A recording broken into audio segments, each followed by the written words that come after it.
We simply cannot allow people to pour into the United States undetected, undocumented, unchecked. And complete the dang fence. This bill that we will sign today is not a revolutionary bill. Cast down your bucket where you are. We come from France. And I am, adamantly against illegal immigrants. They're coming in by the thousands, just unbelievable. The wall is an immorality. Who are you rooting for? Those masters of the universe are at it again. You maniac! You blew it up! This is Parsing Immigration Policy, the weekly podcast of the Center for Immigration Studies. I am Steven Camarota, sitting in for Mark Krikorian. I'm the Center's Director of Research. I'm joined today by Oren Cass, the Executive Director of American Compass, a think tank he founded in 2020. Oren is the author of The Once and Future Worker, A Vision for the Renewal of Work in America. An article in the American Conservative at the end of last year observed that Cass and his think tank have, quote, exerted a surprising influence on the broader conservative movement in a short time. American Compass recently published a new book titled Rebuilding American Capitalism, a handbook for conservative policymakers. In our discussion today with Mr. Cass, I would like to ask him about what the new handbook has to say on immigration policy. I also hope to discuss his thinking on immigration, since it is an issue that he has clearly spent some time thinking about.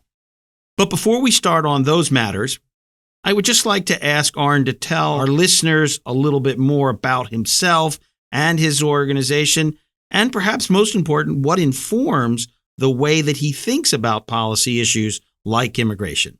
Hi, Steve. Well, thanks for having me. Obviously, I think immigration is an incredibly important topic and one that I approach and that we focus on at American Compass, really from the perspective of economics.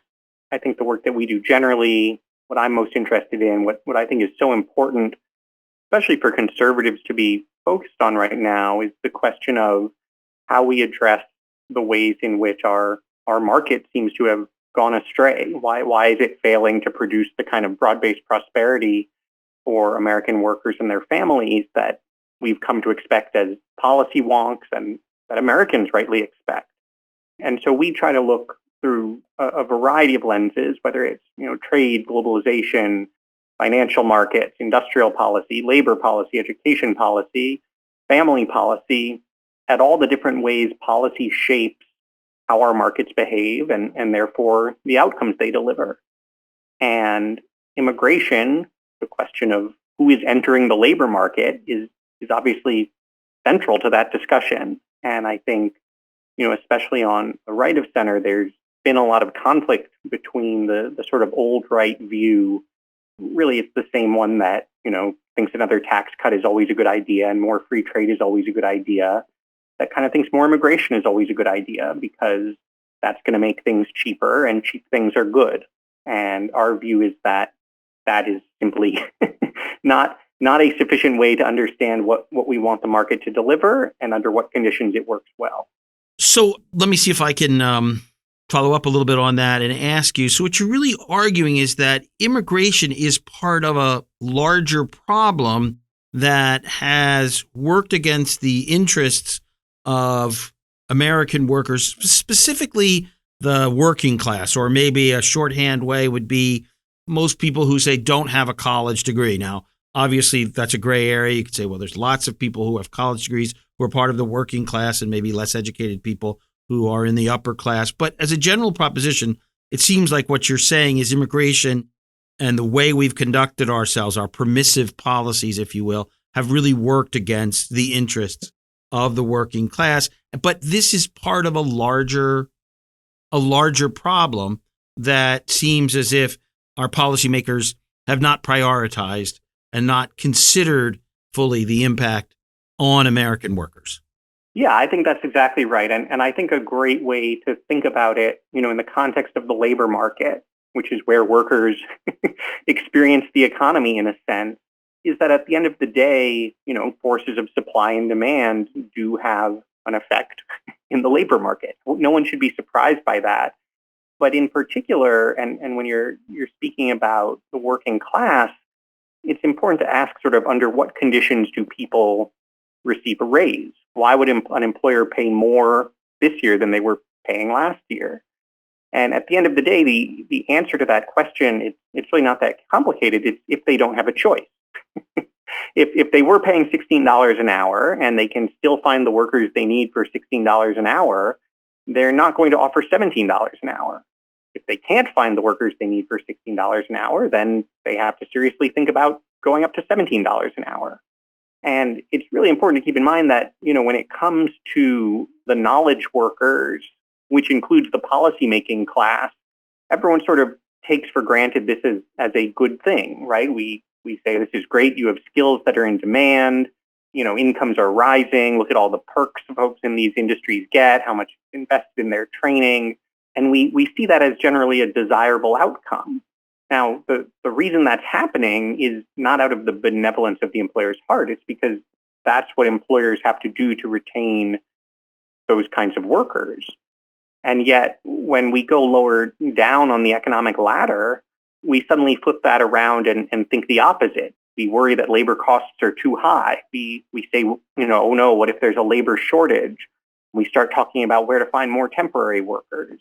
And that dichotomy, frankly, I think it's as much a problem of culture as it is of economic thinking, has led us really since, I'd say, the 70s to pursue this policy in immigration, in trade, even when you get into tax policy and education policy. We put all of our eggs in the we're going to create great jobs for college graduates basket, and pretty much totally ignored everyone else or actively rooted for labor to be cheap because everyone likes cheap things, not realizing that people are workers too, and we need to support them in that context. And so I think that's a real shift in thinking that you're seeing that happen on the right now. And a lot of the conflict on the right really in economic terms gets down to this exact question. Do you want labor to be as cheap as possible or not? And I think it's critically important that conservatives recognize that the answer is not, that we want a market that actually delivers good jobs and high wages for workers. I think that makes a lot of sense to a lot of people. As Oren and I have spoken privately, and if you read the stuff I write, I share Oren's perspective on this, I think, pretty closely in many ways. So let's talk policy. Before we talk legal immigration, I think it will make sense to discuss illegal immigration and how to deal with it. After all, if the law is not enforced, then discussing legal immigration is kind of pointless. So what is your vision for, say, whatever level of immigration and whatever selection criteria we decide to use? What is your vision for enforcement? Well, illegal immigration is the easy one in the sense that, at least rhetorically, everyone is willing to say they don't like illegal immigration. The question is, how are you actually going to enforce that? And I think, again, especially looking at it through the economic lens, it's really helpful to both substantively and politically think about the thing we're trying to prevent, which is the workers entering the labor market. And if that's the case, the good news is we actually have a very good way to enforce the law, which is simply to, in fact, make it extremely costly and unattractive for employers to make the mistake of illegally employing people who are not in the country and authorized to work. And I think, one of the nice things about that also is that you can actually target enforcement on the employer. It's really important to say that when we talk about this problem, the employers are at least as much the problem as the illegal workers are. We really need to recognize that the employer who hires people illegally under the table is committing a very serious offense against the community and against American workers, whether native born or foreign born, people who are legally a part of our national community and who do have an interest in a healthy labor market. And so I think the most important and quite straightforward mechanism is E-Verify. we have tools for enforcing this. We should make them mandatory. We should have much stiffer penalties for intentional or repeated violations. And the result would be that in the labor market, you would start to correct the problem quite quickly. Downstream from that, if you didn't have the attractive labor market, I think you would also see a lot less illegal immigration into the country when the economic prospects associated with it aren't attractive anymore.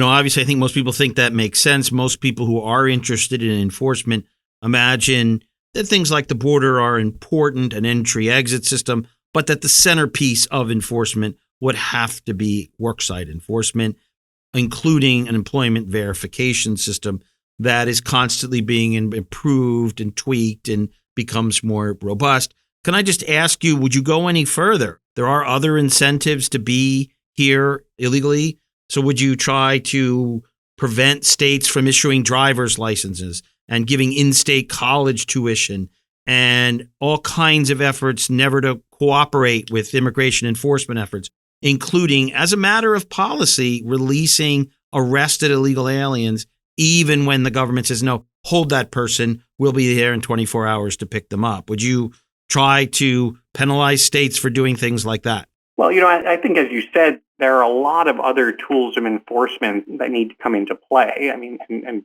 even just starting at the border, we need to and should make it a priority as a country to have control of our border. We need to and should make it a priority to be able to ensure that people who are admitted to the country for a period of time leave at the end of that period of time. And by the way, those things are prerequisites to having an effective legal immigration system. And, I know we'll get to that next, but I think all thoughtful people on this issue make this point, but it can't be made strongly enough. Wanting to have an effective system of enforcement and put an end to illegal immigration is not sort of inconsistent with wanting a healthy and robust system of legal immigration. In fact, it is a necessary prerequisite to it. We have a very broken legal immigration system, and we can't address that unless we actually enforce the law. That is the starting point. And so I think certainly that other measures should come into play as well. A lot of the things that you mentioned that strike me as fairly internal to state level policies, I would rather see sort of taken up at the state level. I think one that's obviously an exception is when you're talking about welfare programs and things that are federally funded. And I think it's very important that the federal government make clear that benefits are not intended for people who are not in the country legally to begin with. Mm-hmm.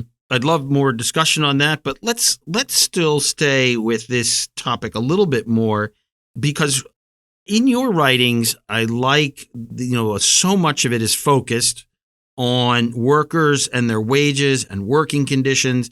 And if you had a more tight supply of labor, employers, you say, would make jobs, if there is some job that Americans are unwilling to do, though it's very hard to find such jobs in the government data. If you looked at all 474 occupations as defined by the Department of Commerce, we collect data on the foreign-born share of that, and CIS has published many reports on this. It's hard to find any that are a majority immigrant. The majority of workers in any occupation you care to name, including construction labor or roofer and things like that, is U.S. born. So it's clear that these are not jobs Americans don't ever do. But if they have trouble recruiting, tight labor markets may result, and then higher wages and better working conditions would also make them more attractive.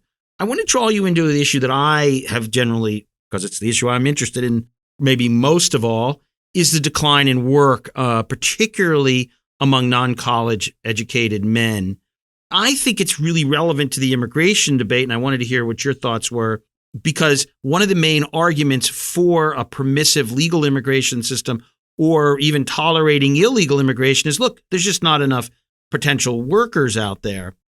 But what that always ignores is the enormous and in some ways shocking decline in the share of people who are of working age in the labor market, particularly non-college educated men. So just to give the listeners one perspective, even if we focus in on prime working age, that is 25 to 54-year-old men without a college degree, in 1960, 96% of those people were either working, which was mostly, or at least if they weren't working, they were looking for a job, which means they're in the labor market. So 96% were in the labor market in 1960.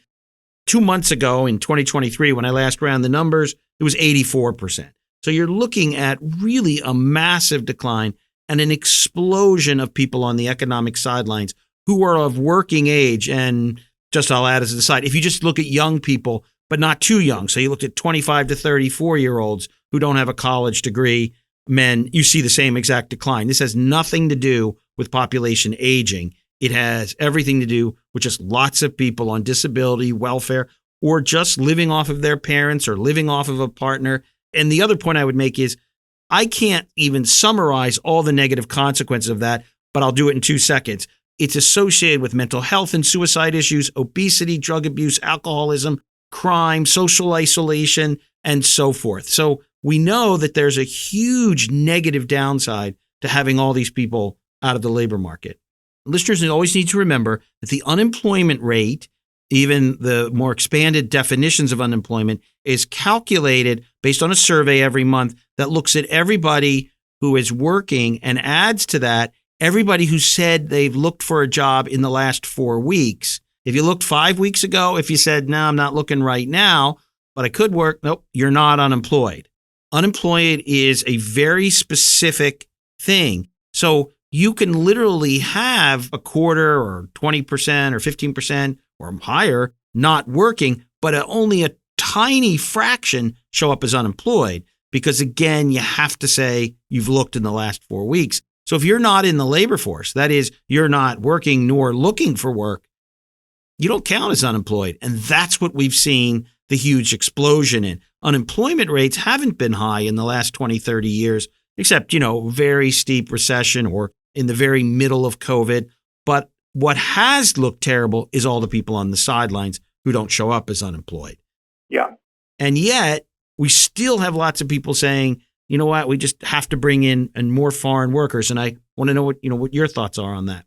Well, I think where you started with, this concept of jobs Americans won't do is exactly the right place to focus, because it is maybe the dumbest phrase in American public policy, if I may make a bold, but I think probably correct statement, in that there are so many people who take it seriously, and yet it is such an unserious sentiment. And the reason for that is it's actually very easy to see any job could be a job Americans won't do. I love to point out, if you ask computer programmers to sit in a hot, dusty field for, 10 hours a day for $14 an hour with no benefits, then computer programming would be a job Americans won't do. But we make it a job Americans will do and invest enormously in creating good jobs to attract people into them. It's only for some reason in these sort of blue-collar manual labor jobs that require less formal education that we've decided there's no obligation to actually create a good job. We should just go find someone from some other country who will accept working conditions that an American would not accept. And that's just backward in so many ways. The entire premise of capitalism at the end of the day is that you want to align the things that are going to produce profit with the things that are also going to be in the public interest. That's the idea of the invisible hand. And so what you want to do is say to employers, say to investors, hey, the way to earn a profit in America is to deliver any product or service, whether that is computer software or strawberries, in a way that also creates jobs Americans will do. That's exactly what we need. And so what we should be doing is putting more and more pressure on employers to do that by maintaining as tight a market as possible. And to your point about all these workers on the sidelines, this is what we're seeing right now over the last couple of years. You hear these lumps, the labor market is too tight, it's overheated. You've got Michael Strain at the American Enterprise Institute saying, the unemployment rate needs to go up. We need a weaker labor market. And that's just wrong. And it's wrong in two respects. It's wrong, first of all, because as you noted, there are actually lots and lots and lots of Americans who could work. And we are seeing would work when you actually start having to improve conditions in ways they might find appealing. The second thing that I think often gets overlooked in these discussions of sort of how tight is too tight for a labor market is what we're typically, focused on or using as a proxy is the unemployment rate, right? And we say like, oh, well, an economist will debate what the natural unemployment rate is, but once it starts to get, under 5, under 4%, they start to get nervous that things are too tight. It's really important to remember that there are very different unemployment rates in different segments of the labor market. If you actually break it out and look at unemployment rate by education level, what you find is that the unemployment rate for college-educated workers is always, has been for decades, below 3 or 4%. It's, at times it's running at 1 or 2%.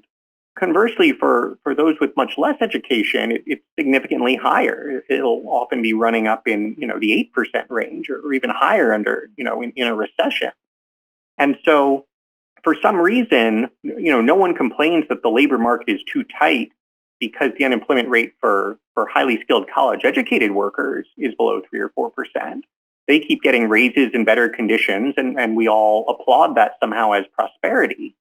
It's when the unemployment rate for those less educated workers starts creeping down into that range, and employers start having to give them the same respect that other class of workers gets, then everybody's hair is on fire. And I honestly, I've done a lot of work on this. It is not clear to me what possible substantive rationale there is for that distinction. And so I think it has to be core to an economic agenda to say, no, in an ideal world, the unemployment rate for workers by education level would be relatively the same. People with less education should have exactly as tight a labor market as those with very high levels of education. And that should be a goal we aspire to. Yeah, that seems very reasonable. And of course, since the less educated are poorer on average, have fewer resources to draw on, when they're not working, it's actually even worse for them. That's actually a vitally important point and goes to the sort of core of the economic debate, because what a lot of folks on the other side of the debate who say, more immigration always good, will say is, well, in an efficient market, everybody gets paid what they're worth. And so if an employer isn't paying you what you're worth, you can just quit and go get a different job from someone who will pay you what you're worth. That is obviously a very poor description of reality, whatever their Blackboard model might say. But a key reason for that you put your finger on is that I think a lot of, more educated folks, knowledge workers, sort of take for granted that they do have options. That, if you're in your think tank job and you're not happy or you don't feel like you're being paid enough, you actually can go say, hey, I want X or I'm going to quit. And if you don't get X, you actually can quit. You can probably, you probably have something of a cushion. You probably have a lot of confidence there are other jobs you can go get. And so, maybe the model works somewhat well for somebody who's in that sort of position. If you're somebody who's living paycheck to paycheck and, doesn't necessarily have as much information about other options, doesn't have that flexibility, what that means is that you just have very essentially unequal power versus employers. And that's not some radical Marxist concept. That's something that Adam Smith wrote about in The Wealth of Nations, about how employers typically are going to be at an advantage in the labor market because they have resources and the workers do not. Mm-hmm. And so, one of the things we've seen in recent years as the labor market has gotten so tight is a lot of the gains that workers farther down the income scale have seen is because they've actually been able to quit and go find something else. And that actual movement within the market is key to good outcomes for workers. And again, that is something that we should aspire to for all workers, not just those at the top of the income heap. And when you say, well, actually, we're going to offer an unlimited supply of unskilled workers to employers anytime they complain that they feel any pressure, you're really just cutting people off from that. Yeah, no, I think that's a really good point. What your options and what resources you have matter a lot. Let's go on a little bit to legal immigration. More specifically, let's talk a little bit about what the handbook says. It says, quote, we want to maintain the current level of legal immigration, but skew the composition towards workers who will compete in the labor market's high wage segments. This will tend to strengthen worker power in the market's low wage segments. So basically, the idea is you stimulate demand for low wage workers by increasing the supply of high skilled workers. Is that sort of a fair summary of where you'd like to take things on legal immigration? Yeah, that's right. I think it's an interesting analog to thinking about immigration in economic terms is that it's not necessarily about the absolute level. There are plenty of other reasons you might be concerned about the absolute level of immigration. If you're worried about the rate of assimilation, if you're worried about any range of cultural issues, if you're worried about housing stock. But in a sense, if you imagine a pool of immigrants coming into the country that is in their profile as workers a mirror of the workers already here in the country, it just sort of looks like population growth, right? If we had a healthily growing native population, you wouldn't instinctively say, well, that's going to be bad for the economy. We're going to have too many workers, because you would realize that's just growth. They will be workers, but they will also be consumers. You're getting both the new work and the new demand for work. And so, this is a point that fans of higher levels of immigration make that is correct, that adding more immigrants doesn't necessarily mean anything for the health of the labor market, because you're adding people who are going to work and you're adding people who are going to need the stuff that workers produce. What it does mean, though, is that the mix of workers, the composition of immigration, has a huge effect. So when you admit relatively more less skilled workers, and just to choose an extreme example, well, we're going to admit a lot of lettuce pickers. That's a lot of people who are going to focus specifically on picking lettuce, but they're not just going to consume lettuce. They're going to consume a broadly representative basket of things that somebody consumes. And so you're adding a lot more supply of lettuce picking than you are adding demand for lettuce picking. That goes more broadly for when you add a lot of less skilled workers, you add a lot more supply than you do demand for less skilled work. Conversely, if you focus on adding a lot of high skilled workers, you're adding relatively more supply for high skilled workers, but demand for both the high skilled and less skilled work. And so what that means is if you're a less skilled worker, that's terrific. And actually the best paper I've seen on this is in the Cato Institute's book on this. There's a wonderful paper by Ethan Lewis that makes clear that even if you just want to stick with the Blackboard economic theory, the way to think about it is what composition of immigration do you want? And so it seems to me that, to my point that we've always had an extremely tight labor market at the high end, and that's worked out very well for the folks there. I think that's where we should be focused on additional immigration. I think that's where you're also going to get the most benefits in terms of the economic benefits that people talk about, innovation, entrepreneurship, and so forth. And that can then really accrue to the benefit of those lower down on the income scale who won't have new folks to compete with, but we'll see an increase in the people who need their labor. Mm-hmm. I think that there are reasons to think you could stimulate demand for less skilled workers by adding more skilled workers. Also, skilled workers are much more likely and almost certainly pay enough in taxes to cover their consumption of public services, whereas for unskilled workers, the evidence is very clear that they don't. But I'm going to press you a little bit on this skills question, because in your books, and I think the way I read it, but I could be wrong, so please correct me, you have concerns when it comes to trade, in that you are concerned about the deindustrialization of America, partly though for national security and national defense reasons and self-sufficiency reasons to some extent. And so particularly being dependent on a place like China, you seem to want more self-sufficiency for the United States and independent of the economic reasons. So the economic reasons, I think, are your primary issues. But you don't seem to express any concern about become dependent on foreign sources of skilled labor.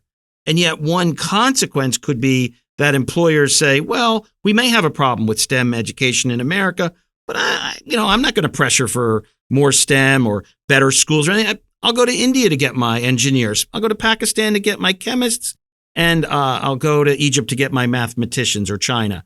And you make American universities, you make American industry less concerned about pipeline. So if we have a need for more STEM workers, well, it doesn't matter to them so much what's happening and American kids and who's going to college and getting these technical degrees, because, well, there's always a big wide world out there, and I'll just hire from abroad. So you might end up with a problem of lack of self-sufficiency or the atrophy of America's ability to produce individuals with skills domestically. Does that have any concern? Do you think maybe that could be an issue, or maybe not? I think it's a fair point. I certainly think, when I look at what's happening in a lot of universities today, and, policy vis-a-vis China in particular is something that we do a lot of work on. I think there are ways in which the sectors of our higher education system are also becoming sort of strangely dependent on foreign talent. And so I do think it's fair to say, look, we want everybody to have the incentives to develop better domestic talent pipelines. That being said, I feel like that incentive is there quite strongly. That is, and this goes back to the point about the unemployment rates and so forth. Skilled American labor, and we could have a 3-hour conversation about the definition of skilled versus unskilled and what it actually looks like to evaluate that in an immigration context. We're obviously oversimplifying that. But generally speaking, I think employers are increasingly recognizing that is a sort of very high priority issue, and that it would benefit them significantly to develop a better pipeline in that respect. And so, I don't know that higher levels of immigration would necessarily prevent them from doing that. That would be my assessment. I do think, when it comes to the higher education system in particular, we need to have a much stronger focus on pushing people toward those kinds of careers, even starting before they get to higher education.